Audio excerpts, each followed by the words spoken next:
Maka sekarang pertanyaannya, ya Allah, bagaimana cara kami meningkatkan takwa itu? Bagaimana bertakwa dengan benar? Bagaimana meningkatkannya dengan sempurna? Maka cara bertakwa itu dibagi oleh Allah kepada dua bagian. Dengan singkat dan cepat, satu, ada yang disebut dengan al-bu'dur rabbani, dimensi rabbani, dimensi spiritual, wujudnya ibadah ritual. Sholat itu takwa, menghafal Al-Quran itu takwa, puasa itu takwa. Jadi kalau kita saat ini ingin pintar, ingin kaya, ingin punya kedudukan tinggi, ingin bahagia hidupnya, kita tingkatkan takwa. Caranya bagaimana? Perbanyak sholatnya. Maka di situ turun Quran surah kedua Al-Baqarah di ayat 2 sampai 3 itu.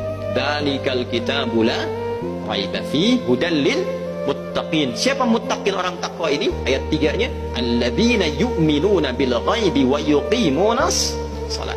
Nanti lihat di mushaf. Coba lihat tulisan salatnya itu. Alif lam shad lam waw fathah tegak ta marbutah. Bedakan dengan Al-Baqarah ayat 238. Hafizu ala salawat. Alif lam shad lam waw alif ta maftuhah. Al-Baqarah ayat 238, hafizu ala salawat, itu artinya salat 5 waktu. Subuh, zuhur, asar, maghrib, isya, 24, 4, 3, 4. Itu standar. Kita jaga. Tapi kalau ingin meningkatkan takwa, tambah dari yang 5 itu. Sebelum subuh ada salat sunnah, tunaikan. Nah, itu ciri pertama kita ingin meningkatkan takwa. Ketika orang lain hanya yang 5, kita tambah dengan sunnahnya. Sebelum zuhur ada salat sunnah 4 rakaat, minimalnya 2, tambahkan. Setelah zuhur, setelah Jumat ada 2 rakaat, tambahkan. Setelah maghrib ada 2 rakaat, tambahkan. Setelah isya 2 rakaat, tambahkan. Kalau perlu malamnya tahajud, kalau mampu duhanya dikerjakan. Jika kita mampu menambah itu, yang belajar, siswa-siswa, murid-murid yang belajar, Allah sudah berjanji akan ditambah kepintarannya.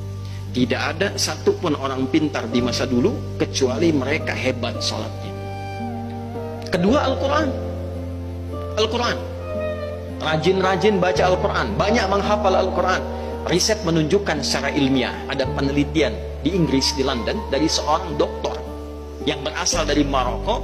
Ternyata penghafal Quran itu kalau benar menghafal Qurannya akan meningkat kecerdasan kepintarannya 3 kali lipat dari orang biasa.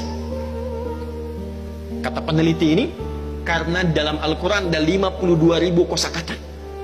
Jadi kalau tiap hari ditingkatkan, otak kita semakin terlatih dan mudah mencerna apapun. Puasa. Ini bulan Hurum. Rajab termasuk bulan Hurum. Zulqa'dah, Zulhijjah, Al-Muharram, Rajab. Boleh puasa di bulan Rajab dengan niat puasa bulan Hurum. Silahkan tingkatkan Seninnya, Kamisnya, Ayyamul Bidnya misalnya, atau puasa Daudnya. Ketika diminta puasa oleh Al-Quran, ujungnya lihat ayatnya. Al-Baqarah ayat 183. Ya ayyuhalladzina amanu kutiba alaikumus syiyam kama kutiba alal ladzina min qablikum la'allakum tattaqun. Supaya meningkatkan takwa. Jadi kalau rajin puasa, itu pasti meningkat pintarnya. Rajin puasa, meningkat kebahagiaannya. Rajin puasa, bagi yang pebisnis akan meningkat kekuatan bisnisnya, demikian seterusnya. Nah, yang terakhir sebagai penutup khutbah Jumat ini, bagian keduanya al-bu'dul ijtima'i, dimensi sosial, hubungan dengan sesama. Yang tadi habdum minallah, kaitan dengan Allah.